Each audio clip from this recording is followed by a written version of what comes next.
the political parties out in full swing, trying to persuade the voters to vote for them in what some have seen as the final ditch to try and secure as many votes as possible. At the same time, you just heard from the IEC, and they are promising that they will do everything possible to make sure it's a credible election. And of course, the Chief Electoral Officer there, Sai Mamabolo, earlier on even saying that they're committed to declaring an election outcome that is a true reflection of the choices that are made by the South African population, as they are the custodian of our democracy. And of course, this is part of the big talking point tonight as we then speak to Professor Susan Booysen from the Wits School of Governance, and she's also a political analyst. Thank you so much, Prof, for your time.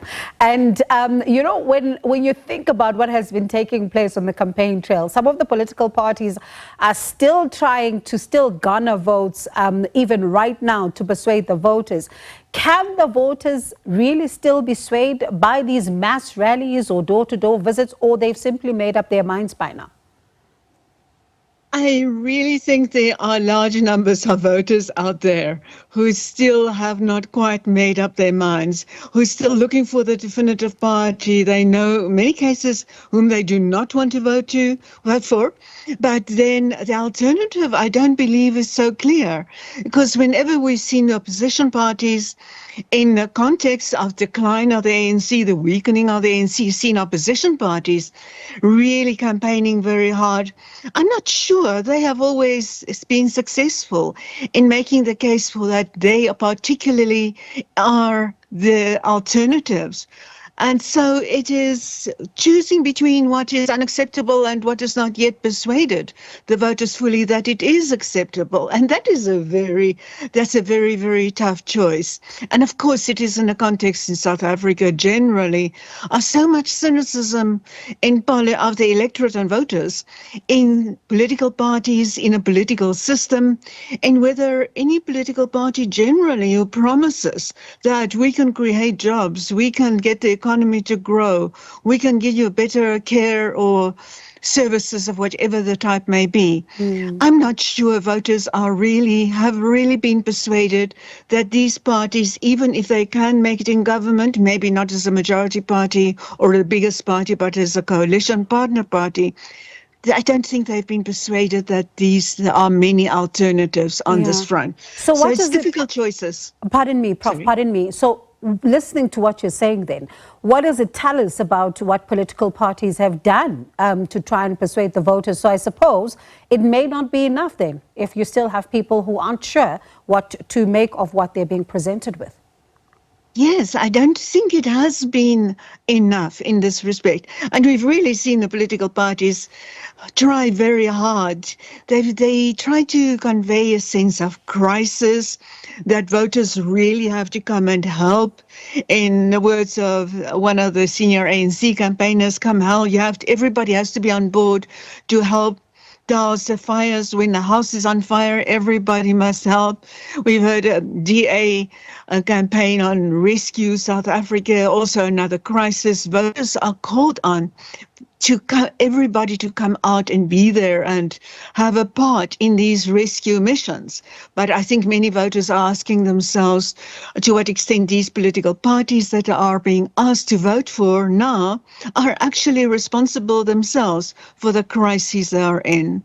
And how then would you say independent candidates have fared in their own campaigns? Because some are saying that, they would only see maybe one or two, but they're not seeing as many of them on the campaign trail. Is it because there hasn't been a focus on them, or are they simply not also doing as much of campaigning on the ground? What's your view?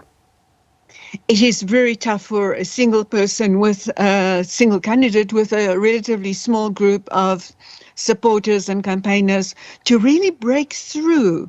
And maybe in more selected social media, they are making an impact here and there.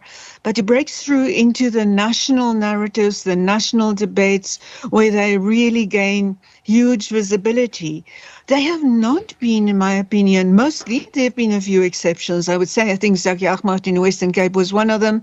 But largely, they have not been successful in making a big impact beyond maybe a few radio or other media interviews here and there. But it is tough for independents to contest in a very organized system of party politics. Now, Prof, I mean, it's not only political parties who are in the spotlight right now. You also have the IEC as well, understanding how much of pressure they are under at this moment. I mean, just earlier on, the IEC's Chief Electoral Officer saying that the Electoral Commission stands resolute in its commitment to declaring an election outcome that is a true reflection of the choices made by the South African people as the custodians of our democracy. How much of scrutiny and pressure would you say right now, from your vantage point, the IEC is under to be able to deliver a credible election outcome? I think under massive scrutiny and pressures, because never has there been, in no recent election in South Africa's democratic period, has there been so much that depends on the ultimate performance and ultimately good performance of the Electoral Commission, because there are doubts about I should rather say uncertainties of the direction in which the election results will go.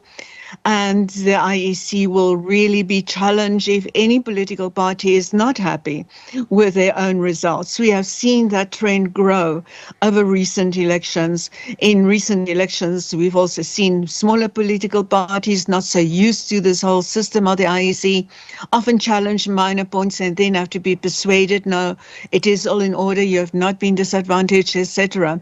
So I think we can still expect many more challenges moving ahead. But I believe the IEC has been handling things in a minefield of political potholes along the way, that they have been handling it pretty well and are coming through with good credibility up to this point. And from listening to them and in a briefing today, I think they may very well be on track to minimize. There will always be challenges. The legal representatives will always have their hands full to counter possible problems that parties raise. But so far, I think they have got the infrastructure in place to handle those. So, Prof, then as a final question, I mean, you speak about uncertainties as well as doubts. And I wonder, what do you make of the developments around the MK party, for example? Even this afternoon, Jabulani Khumalo saying that he still is the MK party leader. At the same time, you look at what happened at the Electoral Court, and then the MK party itself saying that this is not a crisis because they are still going to be campaigning and the face on the ballot doesn't change. So what do you make of all of these developments around there? This is really a political party like we haven't seen in South Africa's 30 years of democracy now.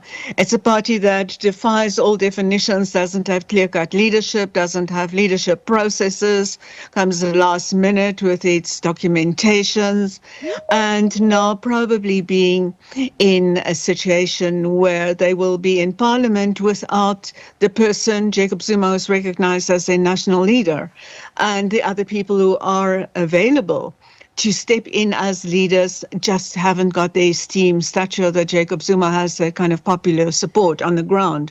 So it's really going to be fascinating and very difficult for that party to make headway in parliamentary politics, and I think they will also be relying to a large extent on extra parliamentary pressures.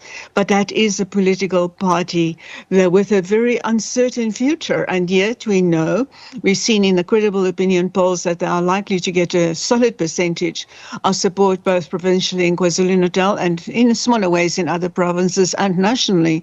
So they are going to be there. There are followers, our voters who are going to support them, but it's a party with very uncertain, highly uncertain leadership structures and policy beyond public narratives and populist rhetoric.